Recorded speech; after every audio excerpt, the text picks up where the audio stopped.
All right, this is going to be recorded, you guys. One thing I say at the beginning of every one of these is watch this again, just so that you can catch all the nuances. A lot of times I start talking about other things that aren't even necessarily directly correlated to the strategy that we're talking about, but there's definitely useful knowledge being brought to you through those. I mean, whether we're talking about delta and things of that nature, kind of going where you guys lead this. So that's what I like to have, this back and forth, because I want you guys to get the most out of it as you can. So watch it again though, so that some of this stuff isn't lost on you, and don't be afraid to ask questions. Let me go over a couple of things real quick, and we've got to get a couple of things out of the way before we get started, but this is going to be on laddered puts with correlated underlines. What we're going to be trying to do is increasing our probabilities of success with some different things. So my name is Eric Wilkinson. Some of you may recognize me as the Wolfman from CNBC, Fox Business, or even the Wall Street Journal. For my commentary on everything from economic to geopolitical and market analysis, started trading my own money in college with a psychology degree, which I, to this day, still say probably helps me out the most in trading than even a finance degree. But anyway, I decided to switch over to finance after about a year and a half, and got my finance degree, graduated, moved to Chicago, walked onto the floor of the Board of Trade and started handing out my resume to get a job as a runner, then moved into the pits and continued trading. More futures at that point and options. Although I did trade options in college, it was more correlated to stocks like I'm doing now. So I'm kind of full circle, if you will. Anyway, so in that time, I traded everything from stocks, financial futures, commodity futures, currencies, and options on all of these products, and basically all market conditions. That was a crazy unenjoyment day, which was basically what we used to call the non-farm payroll that comes out the first Friday of the month. You'd call the unemployment number the unenjoyment number. And I got to go over this disclaimer so you guys can read it in detail, but I'll kind of go over it real quickly. It basically says any opinions, news, research, and analysis or other material provided by Pro Trader Strategies and associate companies or employees is provided as general commentary, does not constitute investment advice or solicitation to buy or sell any of these securities or strategies. All right, basically what that is so far anyway, I'm going to be talking about stocks and different ETFs and stuff like that that might be in my portfolio. I'm not trying to get you guys to jump off the cliff with me like a lemming. I'm just trying to explain the things that I see and things that are very top of mind for me, and usually those things that I'm trading are the things that are top of mind. So you need to do a little soul searching and dig deep and find out if this is within your risk parameters before you implement these kind of strategies into your portfolios. But at the end of the day, we all have to be big boys and girls and do our own homework. Please remember that past performance of any trading system or methodology is not necessarily indicative of future results. One other thing, I mentioned this, you can follow me on @Wolfman's blog for snark and other market stuff that I'm looking at, or Pro Trader Strategies for different deals and daily wisdom, if you will. One thing I was talking about was Groupon and their original business idea the last couple of days. I thought it was really shocking. I thought Groupon was always about coupons, but it ended up becoming Groupon via way of trying to monetize a political meetup for local communities. So it's pretty interesting, at least to me. So trading correlated underlines to increase alpha. That's what we're going to be trying to do here. So, many of us have a core portfolio, and this kind of comes about from a lot of you guys talking about, different stocks in your portfolios and stuff like that. Well, a lot of people like certain sectors and or certain stocks, and they want to have those stocks in their portfolio for a long period of time. Now, one way to increase alpha is dollar cost averaging. You see a pullback. Some people say you buy the same, you buy a tranche, or the tranche is what we used to call it on the floor, was just whatever that number is you like to trade. Some people like to buy 1,000 lots. Some people like to buy 100 lots. Some people like to buy 50 lots, whatever. This isn't necessarily going to be good for the 50 lot person, but because we're going to be dealing with options, which are 100 of the underlying. But in that, the idea is if you consistently buy over time, that you will average your cost down because you're going to be buying on the pullbacks. Sometimes you'll be buying on the high end, but at the end of the day, we're looking to increase alpha by dollar cost averaging. I don't like to necessarily do it like that, and many of us I know are on here. A lot of you guys are chartists and look for support resistance levels. Well, if that's what you do and you have stocks in your portfolio and that's when you like to buy a stock, maybe when it pulls back to the 50 Fibonacci level, well, this is going to be a perfect setup for you going forward, because at the end of the day, if you don't get these puts put to you, you're basically lowering your what you paid for that particular stock anyway. So it is increasing alpha by lowering what you paid for the stock, which is what dollar cost averaging kind of theorizes, that you will lower your overall cost over time if you consistently do it on a time scale, if you will.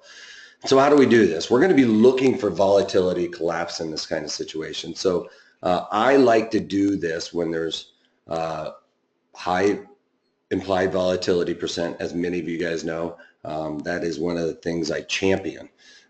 Whenever you get high implied volatility, that inflates those premiums, allows you to get a little bit further away from where the underlying is trading, and you can collect a nice little credit for it. We're also going to be looking for theta contraction. So whenever there's volatility collapse, right in this zone here, if you will, we have a tendency to see it really collapse. You'll get a 50% drop in, under 30 days. So if you can just capture the theta contraction, that's great. And when volatility is in there, volatility has a tendency to kind of inflate or hold up this line from going down. So the line actually kind of, if volatility starts expanding, this line's going to come out and kind of start flattening out here. And then when you get that collapse, it's got to catch up. So it does that rather quickly. So if you can get in there and catch that volatility collapse with the theta, it kind of, volatility, when it increases, holds up theta from really happening in a nutshell. There's a lot more that goes into it, but in a nutshell, that's what we see happening. As volatility increases, it kind of staffs off that theta decay. So if we can catch it where we have high volatility comes out, we get a big bang for our buck, if you will. So with this strategy, though, we are having a bullish assumption. This is something where we have in our core portfolio. Not too many people have stocks in their core portfolio, and what I mean by that is, a lot of people will have, a portfolio of just stocks and then have like a margin account on the side. So this is going to be something that could fit into our core portfolio, and or if you were just wanting to build a core portfolio, maybe you're starting to look at taking less risk, or you want to have some of your risk off to the side, if you will. This is a great way to do that. So it's a bullish assumption because we want these stocks to go up. And what we're going to do is sell a naked put. That's the way I usually do it. Some people like to do it with a put spread. The problem with the put spread for me is that, you could be locking in a loss on that and not really get the stock put to you, which is kind of the idea here, is to have that stock put to us or get to keep the credit. So what is a naked put? A naked put is basically just selling a put that is out of the, it could be in the money, but we're going to be talking about the ones that are out of the money, and Pat will go into that in a little bit more detail. And selling a put spread would be selling a at the money put and then buying further down the montage or the option chain put to kind of define that risk. At the end of the day, what we're looking here for is to ladder these puts. And what I mean by laddering these puts, that means we're actually going out into further duration time scale. So some of the puts we are going to be selling in this area to get this theta contraction, and then some puts we're going to be selling a little bit higher and further out here, so that if the market continues to slope down, we can actually capture some more. So some people like to put in bids for stocks and just have them GTC, which means they're good till cancel, and then they just buy that stock when it goes down there because they found these different levels they want to add at. I think that this is a better way because you don't get anything for that stock that's just below the market waiting to get some waiting for the market to come to you. This is proactive because if the market never comes down there, then you actually get to keep that credit and synthetically lower the price you paid for that stock. So that's the beauty in this one. But it is a bullish assumption because we are actually getting long deltas. For some of you guys that are a little more savvy, long deltas just means that that is a bullish type of strategy. So I mentioned this, we want high implied volatility because we want to capture that volatility crush, is what we used to call it on the floor, because when that volatility comes out, it comes out rapidly and you can literally make good money within a day when you see that happen, and that is one of the best. So for stock, we want to see something that is over 50, which of course some of you guys that are my regulars know that are probably like going, Wolfman, there's never going to be high implied volatility again. We might have to change our rules, but there will be, and that's when we want to really start implementing this. And I found a couple of that are within reason.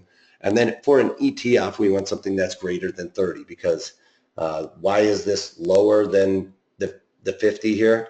Well, because an ETF is a basket of underlying stocks, and not all stocks, even though they are very relatable, whether it's a retail ETF or an oil ETF, they are very relatable, but some are going to have higher implied volatility than others. So we're going to try and take advantage of the stock with high implied volatility or an ETF, and or with this one, we could do both, which is what's nice because we're going to be doing this with correlated stocks. So we could pick an ETF and an underlying, which is probably going to be our example today, just for no other reason other than that's the way the market is. That's what the market's giving us. So for the first one, we're going to be kind of looking between, and we're right in this wheelhouse, 45 to 35 days to expiration. So this is going to be a time where we're like, okay, we're going to start allocating some stock positions to our portfolio. So we want to kind of pick these right around in these days, 45, 35 days to expiration, and then go out from there.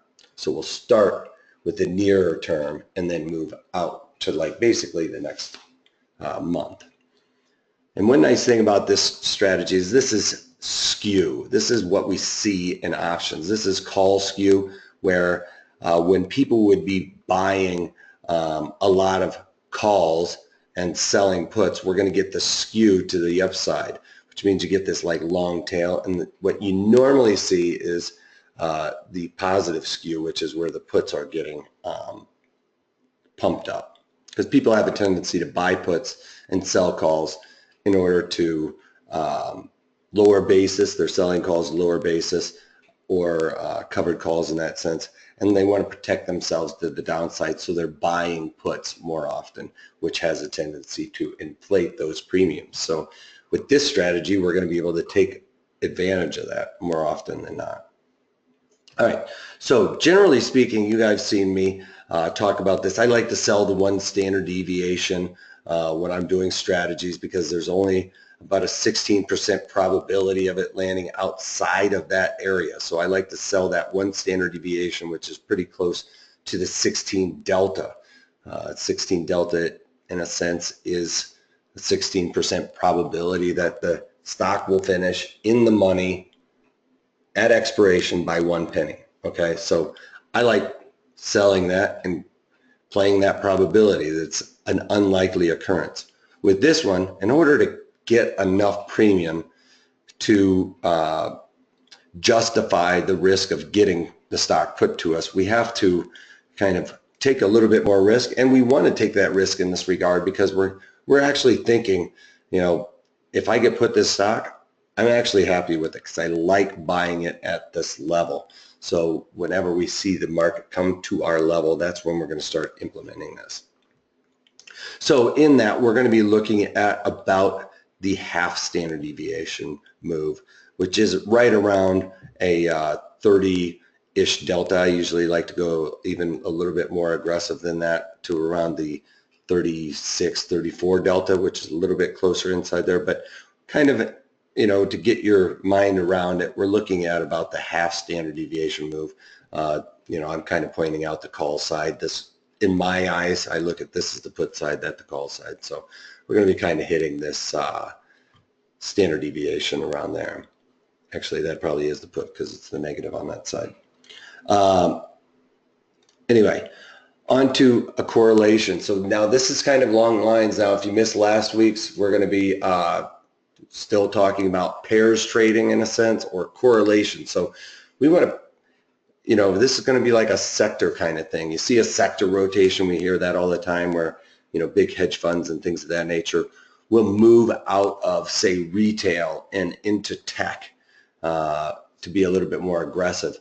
Then this is going to be a time where we're going to try and take advantage of that when that sector has kind of been beaten up and it's due for a bounce, at least from my eyes. You guys can look at it where it's gone down to a Fibonacci level or whatever. Hollis, since Bollinger Bands are based on standard deviation, are you using Bollinger Bands to identify acceptable levels? I don't really, but you know, if that's something you use, then that's definitely a good way to do it. You know, I used to trade with Bollinger Bands a lot, but I've kind of gone away from that. I use different technical analysis at this point. So I just usually look at it when it's kind of gone down to a support level that I've kind of picked out. So, but if you use Bollinger Bands, then yeah, definitely try to work with that too. And please reach out to me and tell me, you know, your theory and stuff like that, and I'll definitely take a look at it and, you know, see if I can come up with something to help it out as well. So this is what I talked about last time, is macro axis, and somebody was talking to me about it. I didn't realize I wasn't like logged in. So it's actually a free site, and I have nothing to do with this site, but you can go up and sign up for free, and this is the matrix you can build out. And you can go up here and change out, click out of any of these. They, you know, as a free site, they're only going to give you so many redos in a given day, but you can just throw in several different underlyings here and it'll create the matrix for you. And it's actually pretty interesting. You know, XRT, which, excuse me, is the ETF for the retail sector. You know, no surprise that it's very correlated to Macy's. It is a bit of a surprise that Lulu is not. And one of the questions to me was brought up, well, it was 30 days. But when you sign in or sign up, you can move that all the way out to 2 years and play around with that adjustment. I want a little bit more of a historical correlation.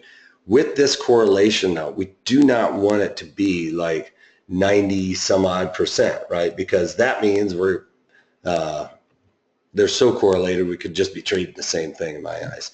So I like to look at something that's around somewhere between, you know, like a 70-ish to in the 80s correlation, because then they will kind of have a tendency to split away from each other and kind of take advantage of those kind of situations.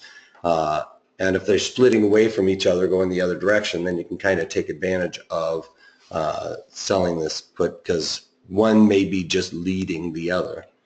If you wanted to do it at this kind of strategy as a hedging kind of thing, well, you could even go with the extremely negative correlation, or like a -80. So you can play around with it in both ways.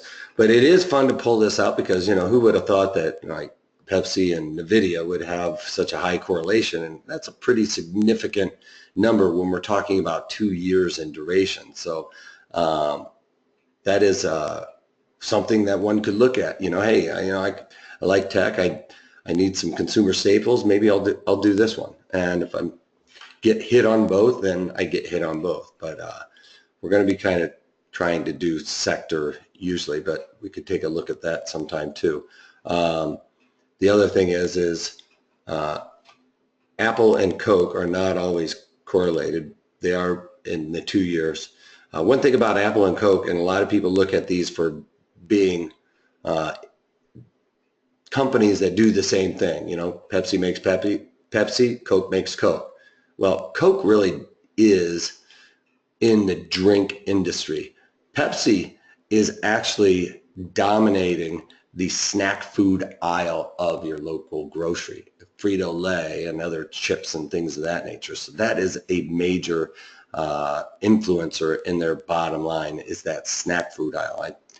And I know it's like well over 50% of the snack food aisle is Pepsi. So not a lot of people know that, but it is true. And Coke almost has nothing in that snack food aisle other than soft drinks if your grocer does that. But so this is pretty cool. So that's that link there. This is something you could pause and go back to it later, but it's macro access, and you can sign up for it and go to the /invest/market correlation matrix and play around with it yourself. Like literally, it's very easy to put something in here. I mean, I could put in Adobe and just see what happens. So do that and then go over and hit the build correlations. It will lock you out. I've done it a few times today, so I could get locked out at any time, I suppose. So you can just easily put that in there, and you can obviously see NVIDIA and Adobe are very correlated, but you can kind of go around and play around, see who else has correlations that you wouldn't normally see. Adobe and Pepsi have as strong a correlation as NVIDIA and Adobe, which is kind of crazy. So play around with that, because you can always find things that you wouldn't normally think would be correlated. It's kind of crazy. Anyway, so enough about that website. We're not here to try and push that, but I'll show you other ways on your platform that you might be able to do that as well to make it a little bit easier, so you don't always have to have a bunch of screens up.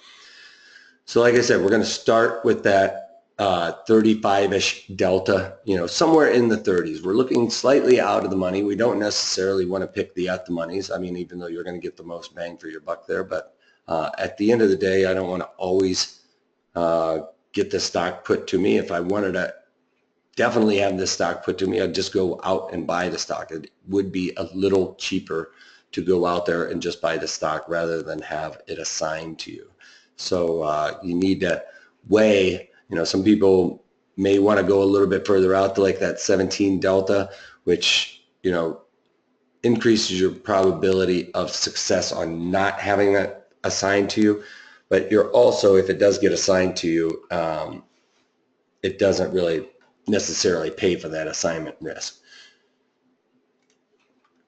All right, and at a price extreme, we need to be willing to have the underlying put to you, which is when you are selling, you have the obligation to take that stock. So when you are the buyer of options, you have the opportunity but not the obligation. When you're writing these, if it's in the money, it's going to get put to you.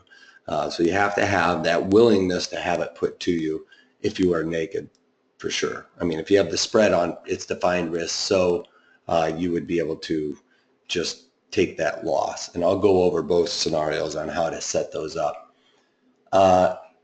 If these are correlated, coincidental, or scientific. It is coincidental. It is on a chart. And I'm going to pull up a chart here in just a second that'll show you how you can kind of look at correlations. It just has a tendency to move lockstep with one another, like that Pepsi and I think it was Adobe. It is more coincidental. It's not but I guess you could say it's scientific in that, you know, it's raw data showing that they are correlated. So, but there's, that I know of, no real rhyme or reason for it. They just happen to be.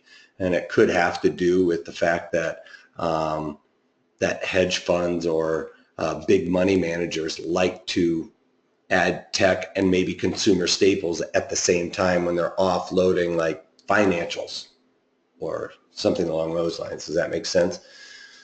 And one could easily see that you would, what if you were going to rotate from one to another, you're actually going with really high risk tech, which is generally a higher risk stock, right? And then consumer staples, which is a more low risk stock. So that would make sense that you're trying to balance your risk out that way.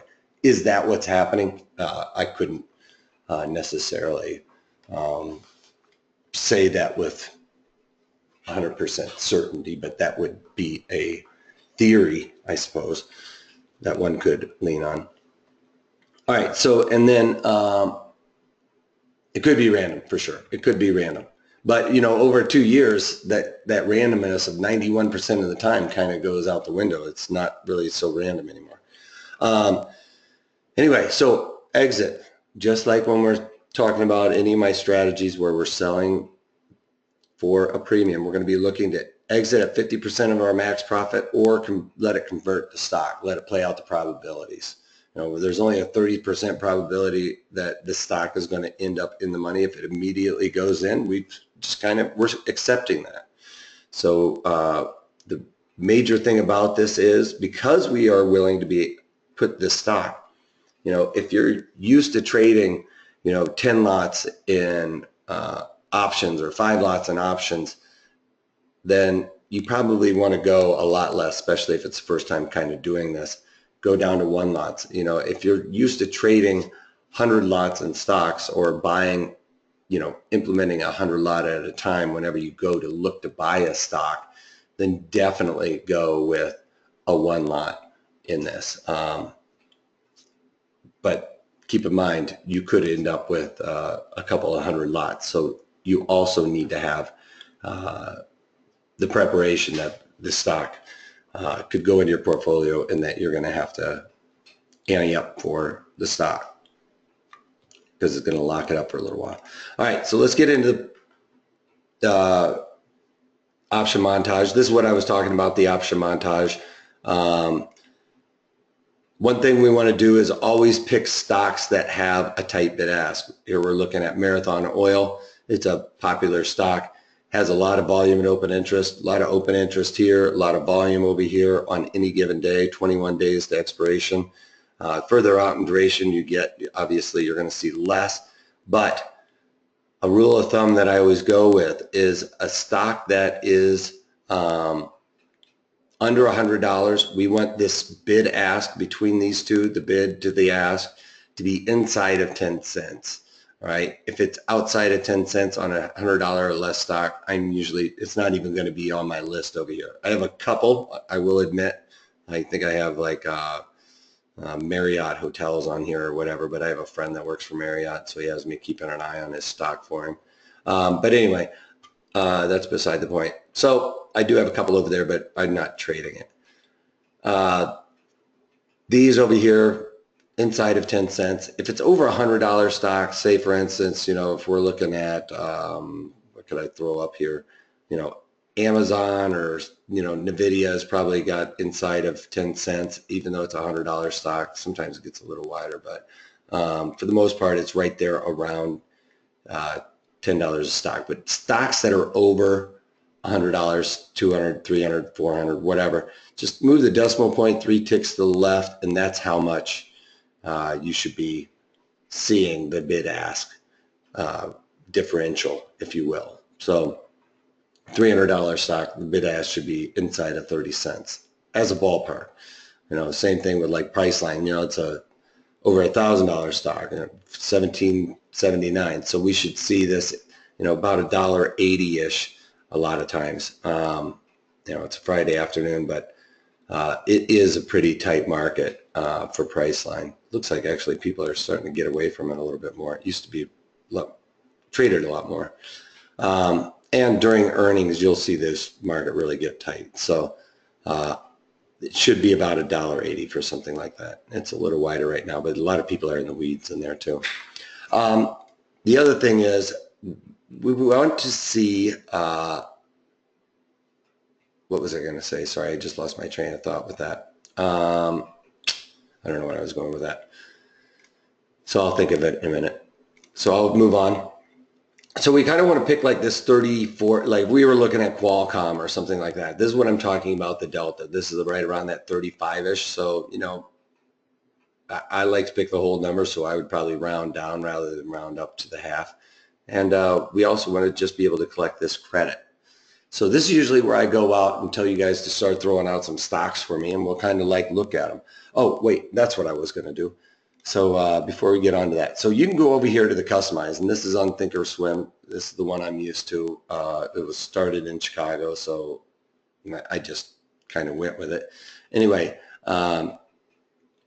so you go over to customize right here, and you can go to the customize window, and you can type in correlation.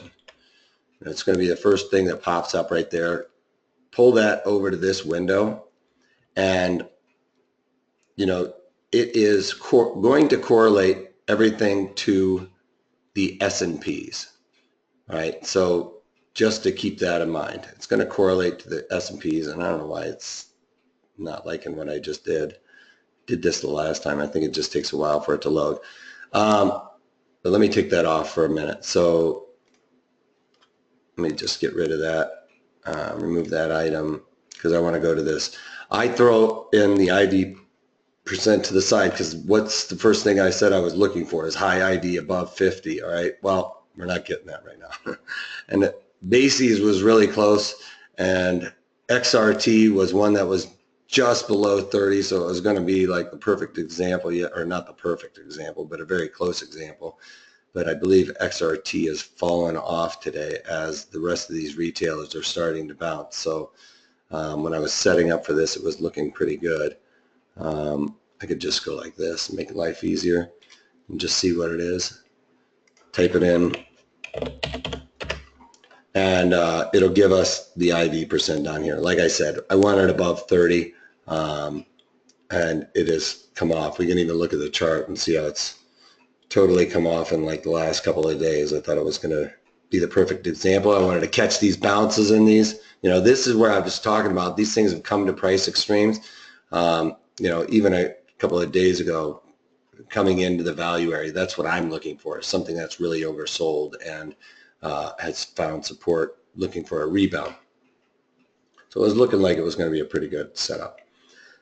Anyway, I might even just show it to you that way just because they're both pretty decent.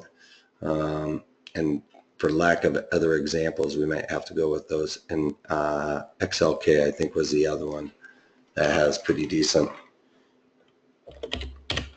So I'm looking at ETFs and kind of correlating them with the underlying stock. That's what I'm looking to compare them, because at the end of the day, BY and Macy's would be pretty good examples for this. I'm pretty sure they're probably pretty correlated. We could even pull up a chart to see. So this is a chart that I've kind of created. I know I see a bunch of people doing some real quick questions, but let me get through this real quick. To pull up on this beaker here, if it's going to give it to me, I might have just clicked out of it because it's acting slow. You know, I have the histogram down there. That doesn't really matter, but you go over here and do the comparison line. Type it in the comparison line, add it just like the other. It's going to put it in line with the other one. It's probably going to give you the S&Ps. But if you click on this gearbox here, again, you can go down and check off the other security here. SLK is what I have in there. Hit OK, hit apply, and OK, and you're good to go. Then I usually go over here to the style and change so it's not as confusing. That I think when you do candlesticks with that line chart, it makes it a little bit more confusing. And where is my line? Did I click on chart? So you go to chart type, I usually have my charts on candlestick, but on this one I flip it down to the line. So this is XRT where the Fibonacci is trying to come up. So this is the XRT line, and the purple line is the XLK. You can see they're actually pretty decently correlated, and they've just gotten some big separation. So that might be the time to do last week's for these two. So let me answer a couple of these questions real quick. So that platform are you using? Fourth option, montage. Hollis, I think, what platform are you using to display the option montage? This is Thinkorswim. Can you do this on TradeStation or Fidelity Active Trader 2? I don't know if you can pull up these different charts on those two, but definitely call them up, because even if they don't have it, if you call them up, usually these companies are really keen to adding new services or new charts and things like that. And if it's something that they haven't heard of, or they may even name it something different. So call them up and ask them, just say, hey, you know, I want to do correlation studies. Do you have this? I want to know implied volatility percent, or when implied volatility is high. How do we do that? What is on the right side of the chart? Oh, that is called, that is the market profile and monkey bars, or what we used to call on the floor Stoudemire theory. And what that does is it displays volume, and the shaded blue is the amount of volume that traded at each individual strike price, and then those little dots that you can kind of barely see are the ones that are showing. This one shows, I think you can see it a little bit better. You can see these if you zoom in possibly, but these are like little numbers, and those numbers are time frames. So every time a new 30-minute time frame comes up, that marks on there. So it's not, the numbers are time it's spent, the blue is volume traded at. So I actually have a whole webinar on how to trade that. So, and you can even break it down where you have it on the daily, you know, so like for people that like to scalp or intraday trade. All right, can you explain why correlation matters so much? Yeah, so correlation, the reason why it matters is because with this one, we want to kind of capture these to get into our portfolio. So if they're correlated, then we're more likely to be able to capture that move. So we're looking at it when the sector is kind of down, like with that ETF, or like the retailers, they're down. When they're usually all down, you can kind of catch that one moving on the chart. When one starts moving up, if they're correlated, they're both probably going to move up. So we're kind of trying to capture in that area, maybe even the lagger. Can I show you how to pull up the market profile? I don't have time. I mean, basically it's in the gearbox, and you kind of punch that all in there. But I have a couple of videos on it and webinars that you can kind of do that with. But here, before we run out of time here. So just you know, write to us at Pro Trader Strategies, trading@protraderstrategies.com. And I'll get you those answers. I'll show you how to find it. All right, so XLK, which is the technology sector, which works out pretty good. I think I saw NVIDIA was up here, Qualcomm.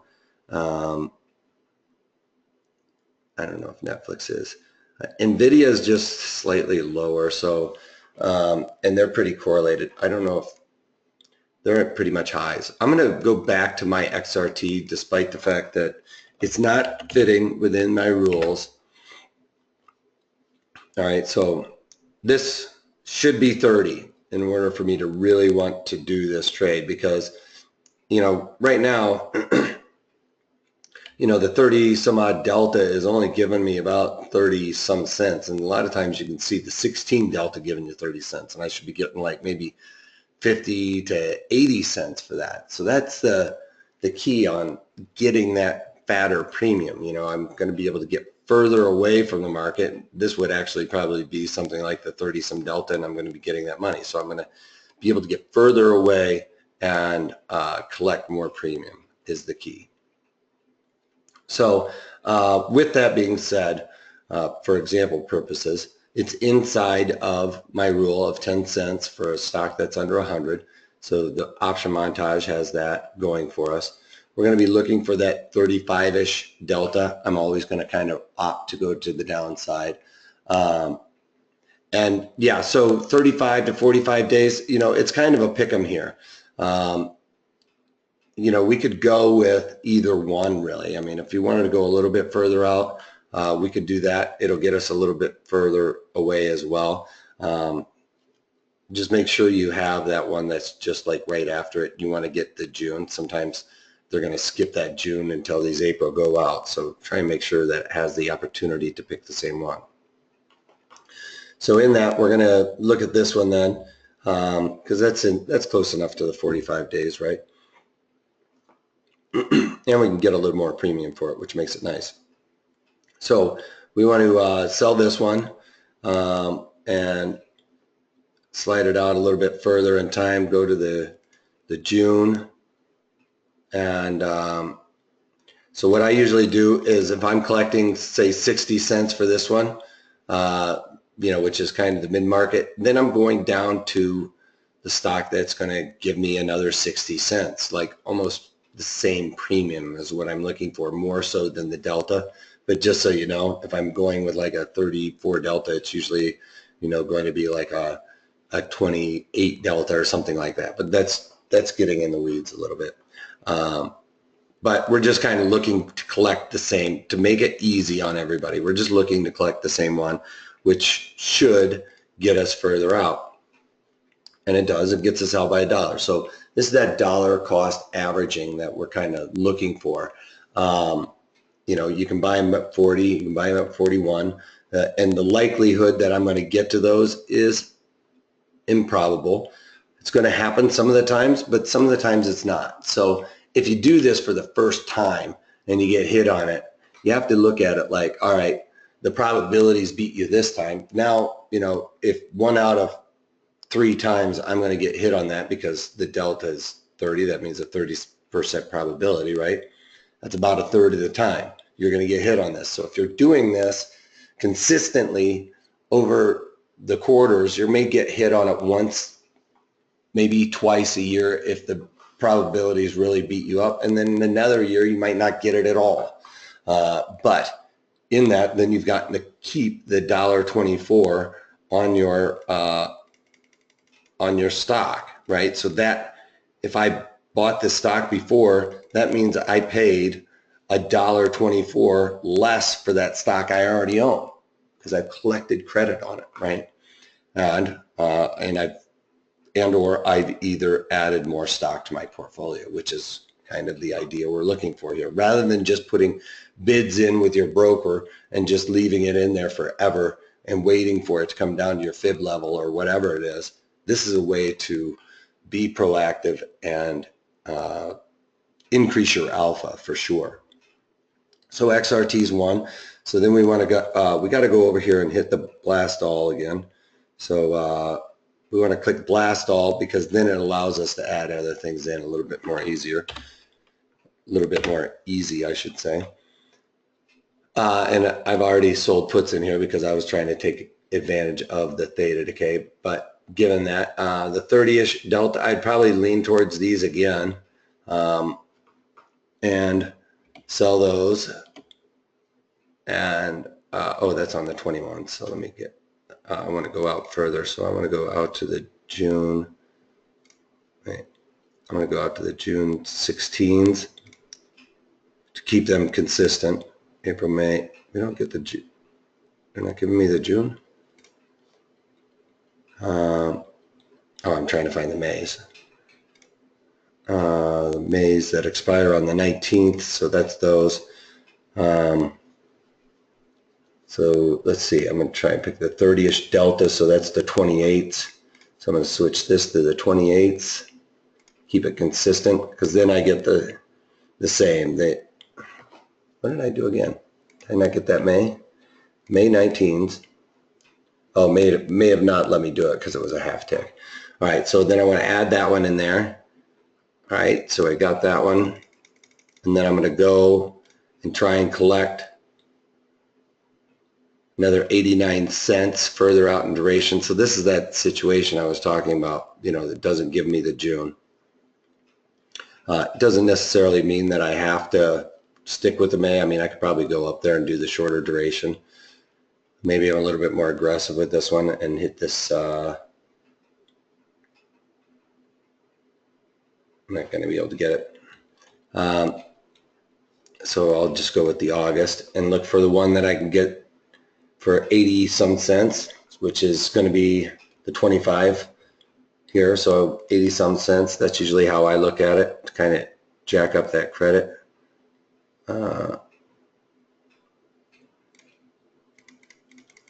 And go like that. So then I blast it all out. So it creates a custom spread here. It's going to go out as a spread, out as a spread, but it doesn't lock me into getting that exact price. I can get it a little bit better. So then it, you know, you'd send it off. Now keep in mind that's with the naked puts. Those are the ones I'm looking to get hit on, right? That's, I want to add that. Now sometimes you might not want all that risk and just kind of want to do this as laddered puts and correlated stocks that you think are the sector is going to be moving away. You're pretty sure about it, but you want to define that risk and not necessarily take those home with you, but still play the probabilities in your favor. What we would want to do is go and create the spread, and the spreads are going to basically be the same rules as my spreads for selling option strategies. We want to, on a dollar, we want to collect a third the width of the strikes. So if it's $1 wide, we're collecting, 33 cents on $5 wide. 5 times 33 is basically $1.50, $1.60 actually, $1.65. So that's what we're kind of looking for. Collect a third the width of the strikes on these. With that being said, no less, a third the width to a quarter of the width of the strikes. If you're going to a quarter of the width, you're getting paid less and have higher risk there. But at the end of the day, your your long strike might not get breached and you still get that stock put to you. So that's kind of what we're looking for with this strategy. So in that, I would want to probably sell the 41s and buy the 40s to get that 23 cent credit. I actually want to get it a little bit better than that. So, it's doing the blast also. I don't have to go on. So the issue is a lot of times we have to then go a little bit tighter. So we're increasing the probability that we're getting in on it. That's why I like going to the naked. If I'm thinking with this strategy, I'm going to have this stock put to me. More likely to go, I'd rather sell the 30 delta than have to sell the 45 delta, because that's almost saying a 50-50 chance of us getting the stock put to us. So if you're willing to do that, then, and you're only collecting 35 cents for it then. But to create it as a spread, that's how you would do that. And then we're going to look to try and at least collect about 35 cents again, which gets us a little bit further out. It's still that same dollar spread to come out. And with this one, you're going to have to do this as 2 separate spreads because you can only do basically 4 legs. So you'll have to do it as 2 separate kind of trades in order to get this. But these are the laddered put idea for that. And you're collecting 64 cents, which isn't too bad. It's right in line with that 33. We'd like maybe get a couple more pennies for it. And then send that off and then go in and do your Macy's and try and get some of that volatility contraction on there. And Macy's just had earnings, so I'm not too concerned about it. So you know, that's another thing with the stock is you kind of want it to have a clean month, if you will, so that there's not really any earnings coming up. And I don't believe that Macy's is going to have that issue, but maybe by August, because they just had them. And in that, even if, you know, at the end of the day, if I want the stock put to me and I already have this in my portfolio, I don't care about the earnings. I'm going to be going with it anyway. So anyway, let's go to so we did the XRT, so we got 64 cents there, and then we would just go in here and do this as well. I'm going to have to delete it, otherwise it's going to try and give me an error message. 33 again, so 33 delta I would start out with, see if I can get that 30 cents. So that's pretty good. It's right there between that 25 and 33 or 33% width of the strikes. I'm right within that rule there, so I'd be pretty happy about that. Go back out a little further, and going to be trying to at least get that again. So I could probably go to this one here and sell the 26 and do the 55. So now I'm going to have to adjust them. So that was on this one. I'm going to have to go to the 27s, do that, and then go to the 26s. That should be right. So right there, same thing. So now we've gotten two of those on where we have laddered puts. If it goes down too far, you know, you might not want to take that much risk. Like, hey, you know what, if it goes too much lower than this is my fib level. Now if it goes below that fib level, I don't want to be in it. That would be this kind of strategy. If you're really thinking long term, next 20, 30 years, you want to have, you know, ExxonMobil in your portfolio because they pay a great dividend or anything along those lines, and kind of go at it with that. One thing I did mention the correlation study here, right? So I think I was looking at it for, so if I saw like with XRT, right? I saw XRT and I'm thinking XRT is an ETF that has high implied volatility. I want to put that in here, or even XLK. It wasn't one that really fit it. XLK, you just type it in here. XLK, you can change it. And I always hit enter, but make sure you hit OK. So it's going to throw it in over here. And I was having trouble with it earlier today too, where it was like doing this, at least taking a moment to figure it all out. Kind of stretch that out. And it also wanted to go back to SPX for me. So let me just double check that it didn't. And of course it did. I don't know why, but XLK, enter.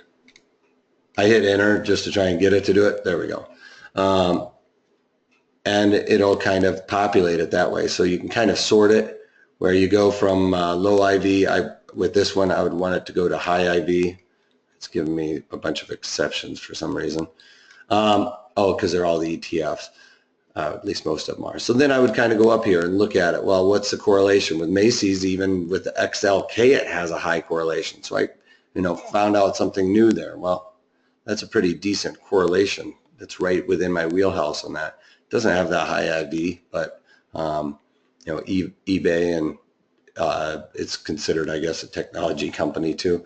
But that's another way to kind of sort it out, to kind of streamline your process once you run out of correlation studies on that other one, or just do it this way. But nice, interesting thing to look at. You will find all kinds of crazy correlations for this, and I believe that this one is going to have the ability to adjust your length of time on it as well.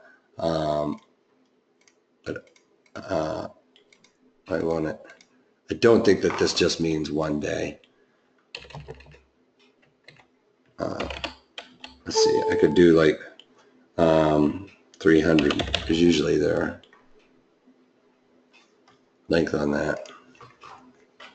See if it changes. But anyway, it is their correlation study on that. It's a little bit wanky, but you know, it's a nice little thing to check out every once in a while. Do you guys have any other questions? I know I'm kind of running you guys a little bit long today. Anybody else have any questions about that? So the idea is this is for, lowering cost basis on stocks you've already owned, laddering these things out in time. And it's just like, you can just do laddered puts on just one particular stock. But one thing I like to do is, especially when I'm looking at a stock that I really want to add into a long-term portfolio, is increase my probabilities that I'm going to get at least one or two of them. Is this viable strategy for scalping for futures using vertical debit spreads, using one option in the money, one strike out of the money? Yeah, Shady Tree, I'll talk about that here in a second. And I'll start looking at it. I haven't really looked at that. I think you've asked that before, and I need to write that down and start, because I'm interested to find that out. Anybody else have any other ones? Is this recorded? If I missed most of it, yes. Eileen, and watch it again. If you missed most of it, watch it once and then watch it again, because we've talked about a lot of different things in here, and kind of the first time through, try and absorb as much as you can, and then watch it again, because the second time through, you're kind of like, I may have explained something further down the road, and if you get caught on like trying to think of questions or whatever, it will definitely help. All right, so right now we're going to be doing 2 months for the price of one for $97. So that's a great deal. Basically, you're getting half off of the next 2 months. And, we're going to be coming back into earnings season again here. So I'm going to be doing some earnings season trades, which is the most exciting time for me. I don't know about for you guys, because I guarantee we're getting high implied volatility and volatility crush, which are my two favorite things. So I love doing earnings and have some great strategies and ways to build these strategies out to increase your probabilities of success. And if they go wrong, then I'm going to be doing it, talking about how we manage that risk going forward, how we can be mechanical in order to turn a loser into a winner, which is more important than just cashing out for a winner in a day, as far as I'm concerned. Because those are the things that drive traders nuts, is losing money on a trade, and I'll show you guys how you can increase your probabilities of success with even a losing trade. So with that, this is a great deal. You also get the daily market commentaries, where I basically go over every trade I do. I talk about the analysis of that trade. I also talk about trades that I'm defending, when I'm rolling them out in time, how I'm being mechanical. So those are extremely important as far as I'm concerned. I also go through all the financials, or economic data points, and tell you what they mean for the overall economy. So everything from oil to consumer price index to the home builders indexes, all of those that basically come out. And we talk about FOMC stuff in those. So you also get access to the 50 online trading workshops. There's actually well over 50. I think there's probably closer to 100 at this point. And top options trading lesson video archives. Those are like little shorter, quick videos, you guys. So it's a refresher course for some of these longer ones. Like if you watched it a couple of times and then, you got a pretty good grasp on it, but you're like, do I want to watch that hour video just to figure out what those little rules are? But I understand the concept. You can watch these shorter videos and kind of get those into your head again, so you don't really have to go through the whole video archive. All right, so take advantage of this. I mean, especially at 50% off, and you're getting the generally premium strategy workshops coming up right in this wheelhouse. So it is like perfect for it. You get the discount and the ones we usually sell for a premium, which is the earnings trades, because everybody wants to know about the earnings trades. So it just kind of happened to roll in to do that. This is going to be in the chat window. We've been going back and forth in the questions box in that chat window. You can look in there and see that there is a link for this. So that's the easiest way to do it. You can also, if you're watching this, Eileen, right now, or somebody else that is watching this at a later date, then you can just stop and write it down on a piece of paper and copy it into your URL that way. Also, want to thank you guys. Later webinars, we're going to be drilling down on different option components. Actually, going forward, we're going to be looking at the earnings trades and showing you when and where I find them appropriate. Again, here is that same link that you could write down. If you're not here, it's not active, to click on now. And you can contact us with any questions. They can't answer it. They send you over to me if you're a premium member at 310-598-6677, or you can email us at trading@protraderstrategies.com. That's one thing with that premium membership I forgot to mention, was that you guys get access to me. You know, you can write me, say, hey, you know, I've got this strategy, Shady Tree, you know, and that might be the best way to do it, Shady Tree, so I can like wrap my head around it. Usually by the end of these webinars, my brain's kind of like mush, and we can go back and forth and play it out. So you got free access to me that way, so take advantage of that. Seriously, especially when you have questions. I have a no inbox policy. Everybody that writes me, I'm going to get back to you with an answer. So, and if you're some of my regulars, you guys are probably already participating in something like this, but you know, it is a great deal. And if you really like this webinar or one of the other webinars you've seen, take advantage of this, because that is one of the better deals, especially heading into earnings season. And like I mentioned, this course coming up and the past courses, all these videos are designed to produce consistent winners using these techniques. It's high probability trades. If you ever go to Vegas and do any of those things, those are very low probability winners. The house has the highest probability of winning, and that's how they can afford to buy all those light bulbs. So take advantage of high probability trades by taking advantage of this here, and it could pay for itself just within this earnings season coming up that we're going to be doing. All right, so that's all I got for you guys today. If you can't take that, take it easy.